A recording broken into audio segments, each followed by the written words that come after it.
Queridos amigos y hermanos de Vida 104.1 FM, es un gusto saludarles en este día. Bienvenidos a Lecciones de Vida, el espacio donde cada día repasamos y estudiamos nuestra lección de escuela sabática. Y recuerde que llegamos a ustedes gracias a la bendición de Dios y con el apoyo de nuestros hermanos de la Iglesia Adventista del Séptimo Día. En la dirección general está nuestra hermana y amiga Andreina Muñoz, y en el control técnico nuestro amigo y hermano Alan Tobar, y quien les habla un servidor, su amigo y hermano Dani Zambrano. Bienvenidos una vez más a Lecciones de Vida. Somos Vida 104.1 FM. Es un gusto el saludarles en este día. Feliz semana para cada uno de ustedes. Que el Señor pueda bendecirles. Agradecidos a Dios. Avanza el tiempo, pero estamos agradecidos a Dios porque hasta aquí Él nos ha ayudado y Él nos ha bendecido. Agradecidos a Dios por su amor, por su bondad y por su misericordia. Bien, iniciamos con una nueva lección para esta nueva semana, la lección número 6, entendiendo el sacrificio.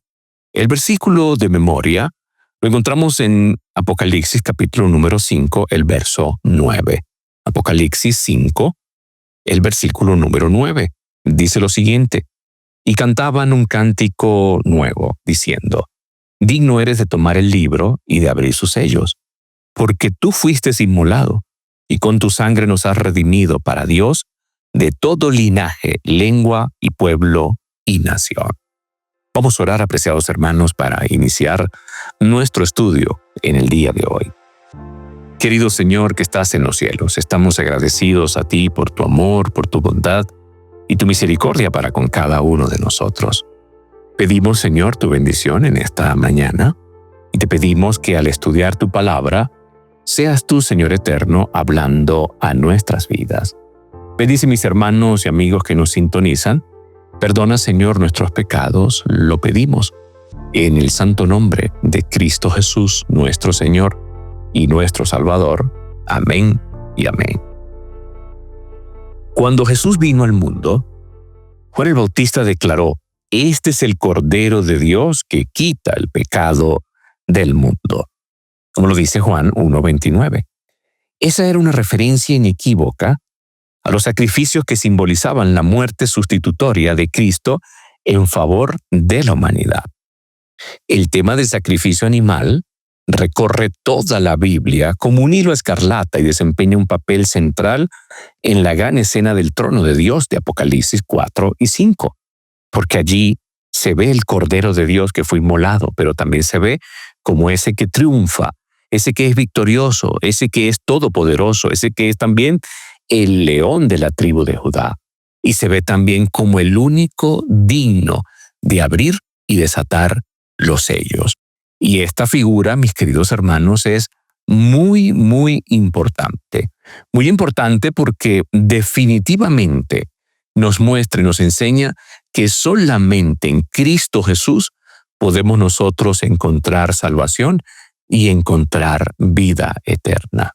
Incluso es interesante poder comprender y entender estas solemnes verdades, mis apreciados, porque definitivamente debemos nosotros estar seguros, claros, cimentados en Cristo, la roca eterna de nuestra salvación. Y toda la profecía, no lo olvide, toda la profecía apunta a Cristo Jesús.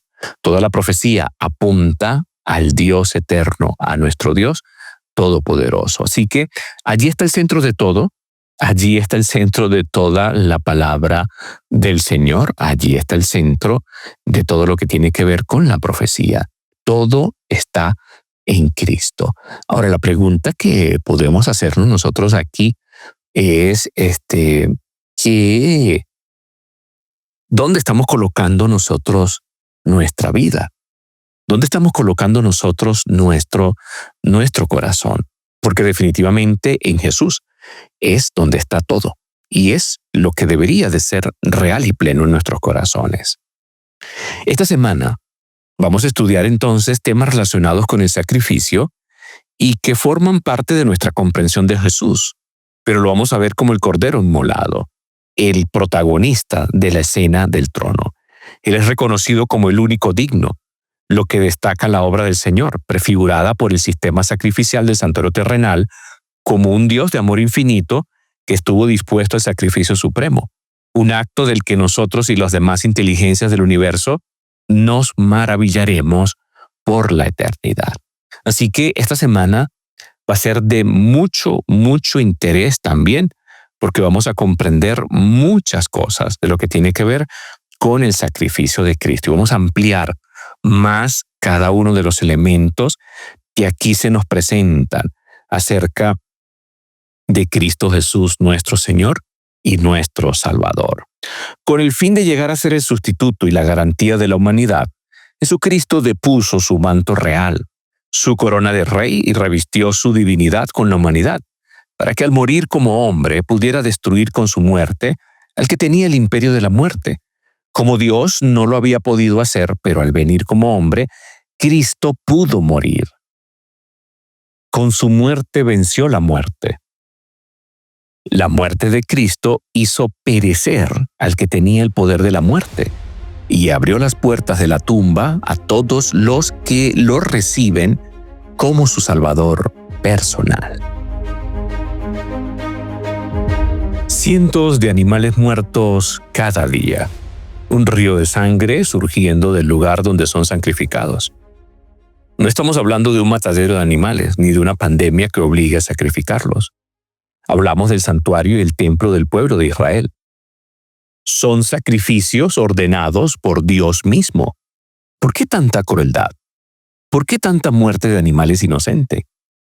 Todos ellos señalaban a un único Salvador. Cada uno de los animales degollados representaba la merecida muerte del pecador que lo sacrificaba. Cada sacrificio cruel hablaba del amor de aquel que murió cruelmente por mi culpa, Jesús, el Cordero de Dios. Ahora, ¿cómo podemos entender en cada sacrificio que realizaba el pueblo de Israel, cómo podemos ver a Cristo Jesús? ¿De qué manera lo podemos ver? Bien, vamos a dejar en claro algunas cosas. El sacrificio ritual o cúltico de animales era una práctica corriente entre la mayoría de los pueblos del antiguo cercano oriente.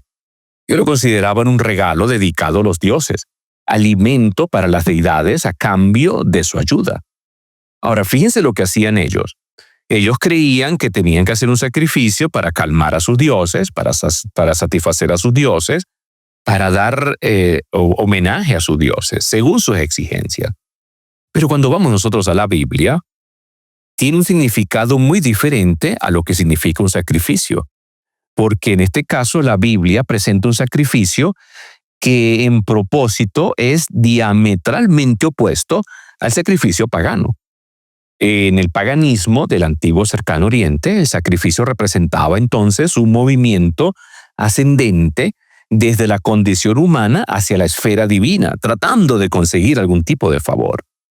Pero en la Biblia se representa de una manera muy diferente. Representaba entonces un movimiento descendente, desde Dios hacia los seres humanos. En el antiguo cercano oriente, la deidad creaba a los humanos para que le sirvieran como esclavos y le proveyeran comida y satisfacieran todos sus caprichos.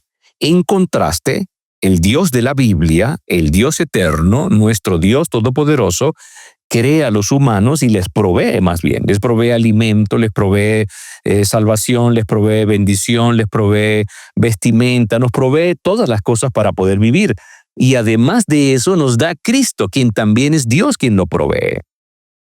Si vemos entonces la trascendencia de la diferencia entre el significado de sacrificios de los hombres al sacrificio de Dios. Y esto es importante comprenderlo porque nos va a dar un sentido correcto de la obra expiatoria de Cristo y de lo que significa entonces el servir al Señor. De allí entonces que Isaías 53 nos habla de ese Cordero de Dios que fue dado para salvación para usted y para mí. De ese Cordero que nos fue dado para que nosotros pudiéramos ver en él todo lo que Dios plasmó, amor para nuestras vidas. Entonces, Dios instituyó el sacrificio animal como una forma de adoración. Sin embargo, llegó a decir que estaba hastiado de su sacrificio, pero poco a poco también diría, sus holocaustos y sus sacrificios serán aceptados sobre mi altar. como lo dice Isaías 56:7. Ahora, ¿los sacrificios eran gratos a Dios o le desagradaban? ¿Cómo entonces podemos entender este asunto?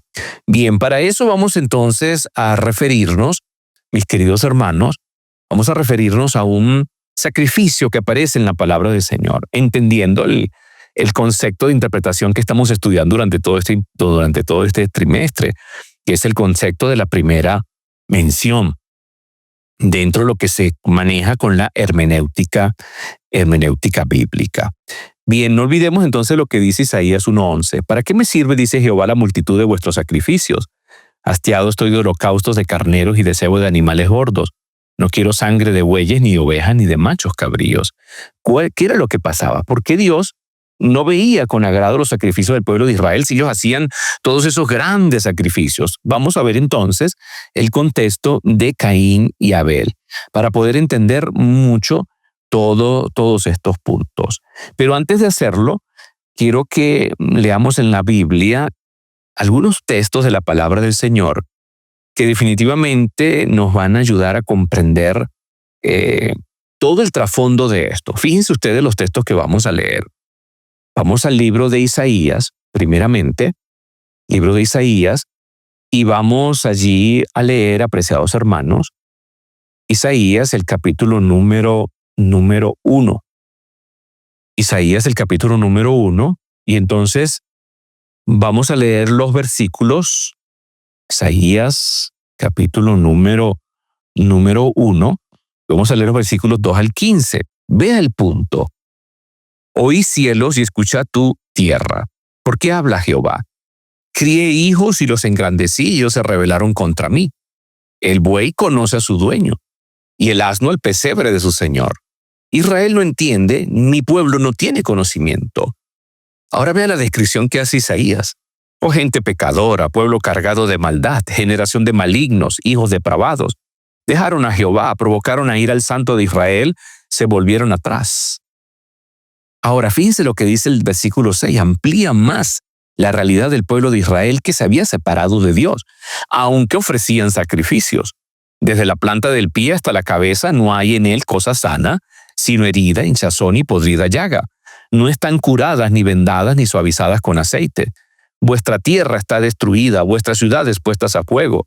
Vuestra tierra delante de vosotros comida por extranjeros y asolada con asolamientos de extraños. Incluso las palabras del versículo 10 son fuertes.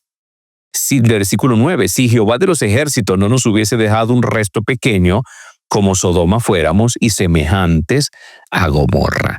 Y en ese contexto, Dios le dice al pueblo, ¿para qué me sirve, dice Jehová, la multitud de vuestros sacrificios? Hastiado estoy de holocaustos de carneros y de cebo de animales gordos. No quiero sangre de bueyes, ni de ovejas, ni de machos cabríos. Ahora fíjense que el texto anterior, Isaías capítulo número 1, versículos 2 al 15, nos habla de una realidad que estaba en el corazón del pueblo de Israel. Se habían apartado de Dios, estaban completamente fuera de su voluntad, estaban haciendo las cosas conforme a sus razonamientos, se olvidaron de seguir al Señor. Entonces cuando presentaban sacrificio, pensando que lo estaban haciendo bien, pues sencillamente estaban lejos del Señor.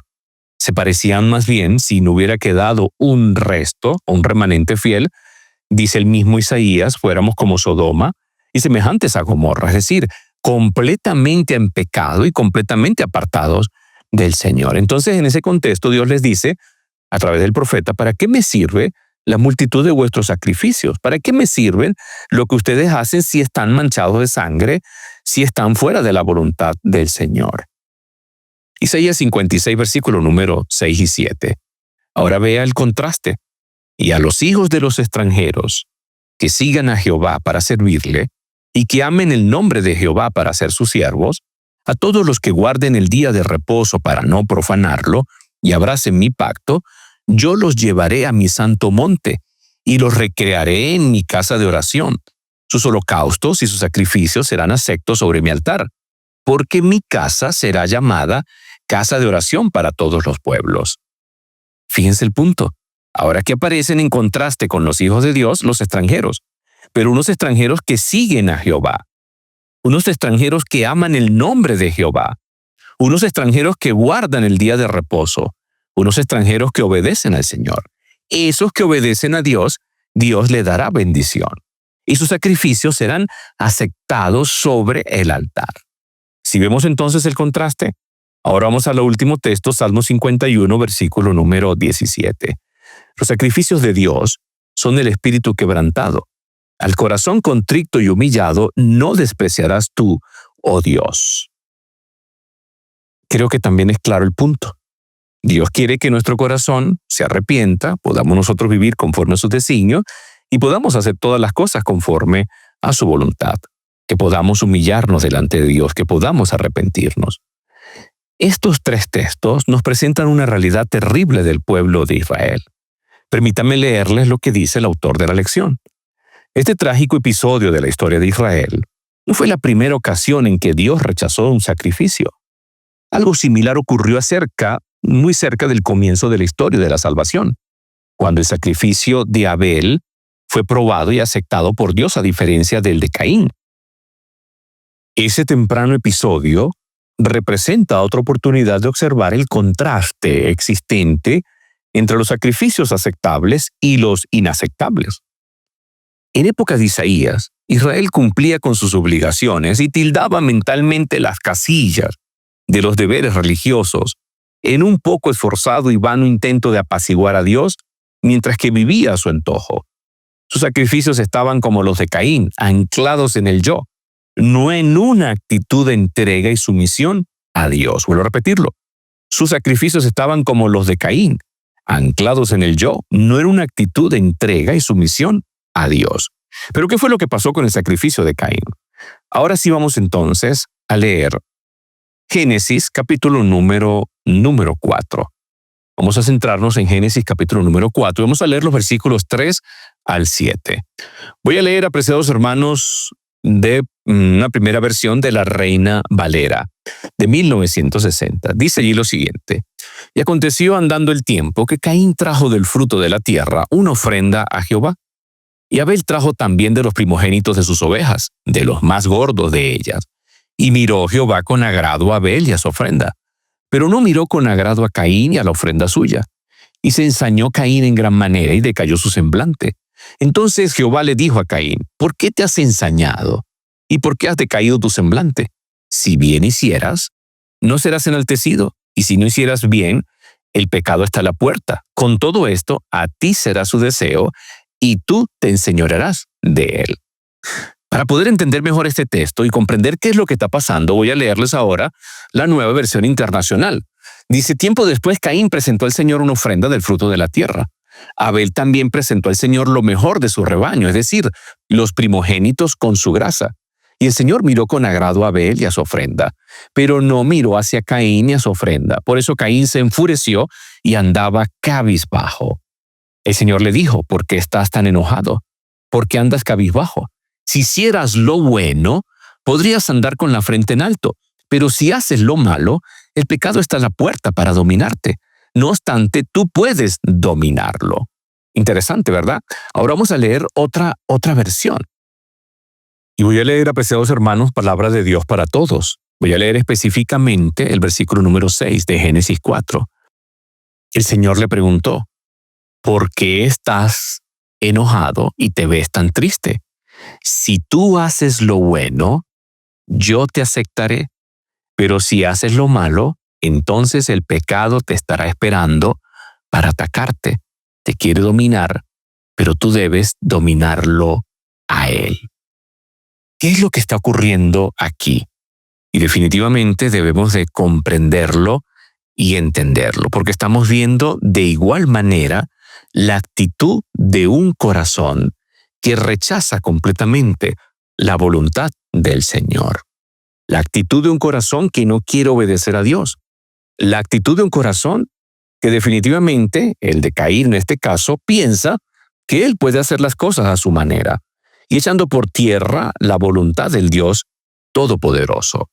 Y Caín entonces se vuelve orgulloso, o siendo orgulloso, no quiere escuchar consejo. Caín no quiere escuchar una reprensión. Caín quiere hacer las cosas a su manera. Pero si hacemos un contraste con Abel, podemos ver que el sacrificio de Abel estaba en conformidad con la instrucción dada por el Señor, con lo que Dios requería.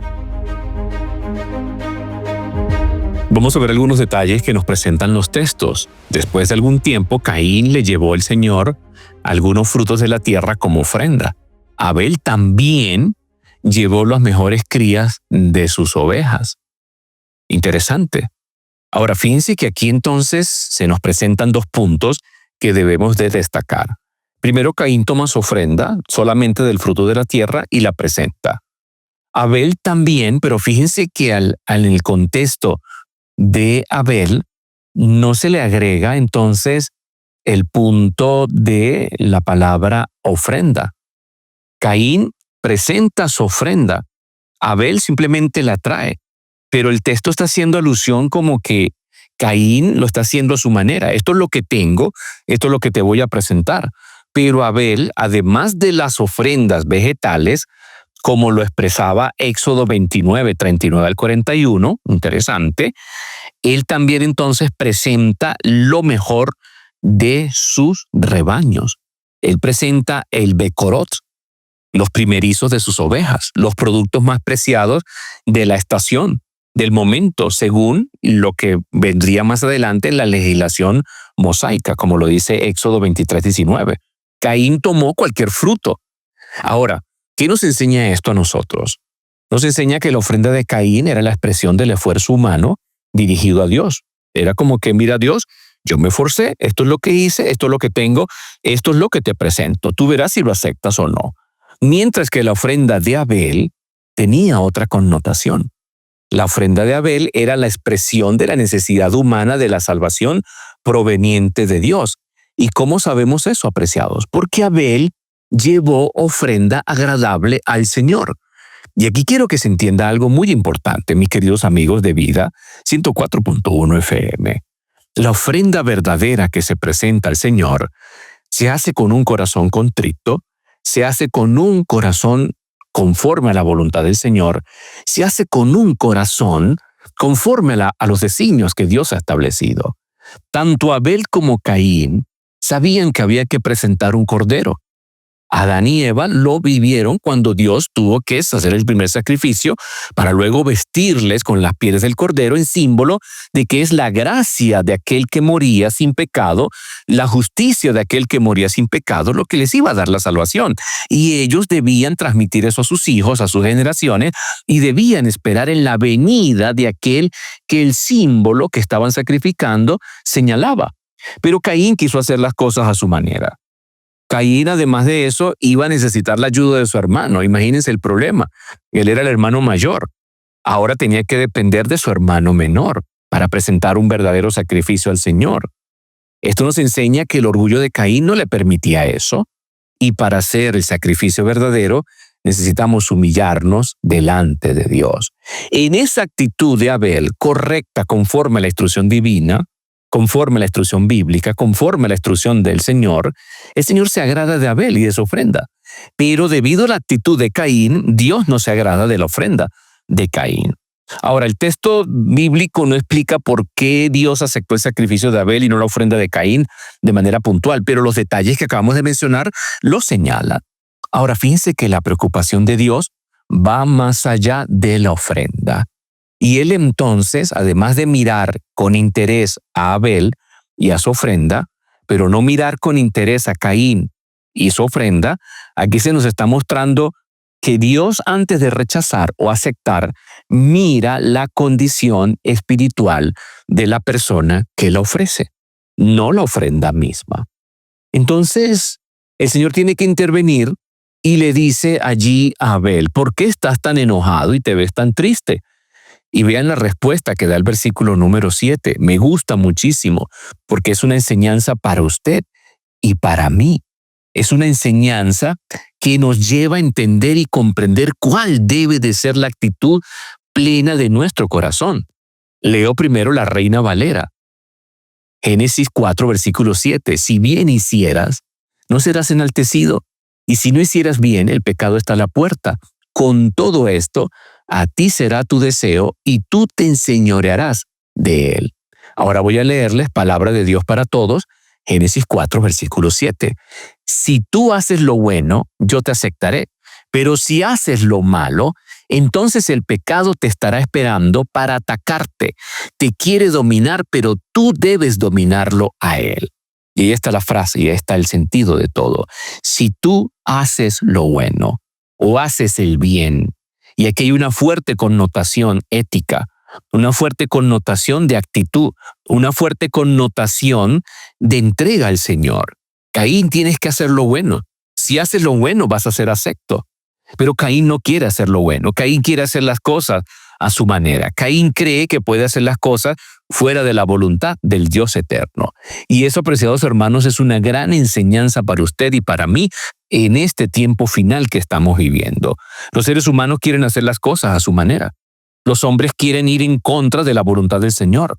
Los hombres buscan más explicaciones lógicas que el tratar de entender y comprender que necesitan vivir conforme a los designios del Dios eterno, del Dios todopoderoso. Abel se entregó a la voluntad del Señor. Caín centró sus sacrificios en él mismo y nunca se entregó a Dios, nunca se sometió al Señor. Y ese es el mismo espíritu de autosuficiencia que anima a los reinos de este mundo, que anima a las personas de este mundo. Por eso se oponen completamente al Señor y persiguen a todo aquel que está de parte del Señor. Abel entendía que el sacrificio representaba al Mesías venidero y él entonces se aferraba a los méritos de aquel que el símbolo le estaba mostrando.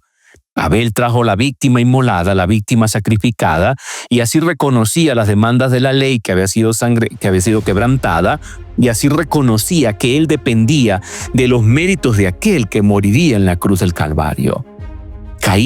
Abel confiaba en los principios eternos del Señor. Caín sencillamente hacía un ritual y él pensaba que el ritual estaba bien, estaba fuera de la voluntad del Señor. Y hoy en día, nosotros tenemos que protegernos de estar fuera de la voluntad del Señor. Debemos de protegernos de los rituales, debemos de protegernos de cualquier liturgia externa. Hoy yo necesito experimentar totalmente y completamente en mi vida lo que significa el nuevo nacimiento, tener a Cristo en mi corazón, porque Él es el único que puede darme esperanza de salvación y de vida eterna. Y su sacrificio es santo, perfecto y pleno. La pregunta final, apreciado hermano de Lecciones de Vida: ¿qué camino vamos a escoger? Dios te bendiga.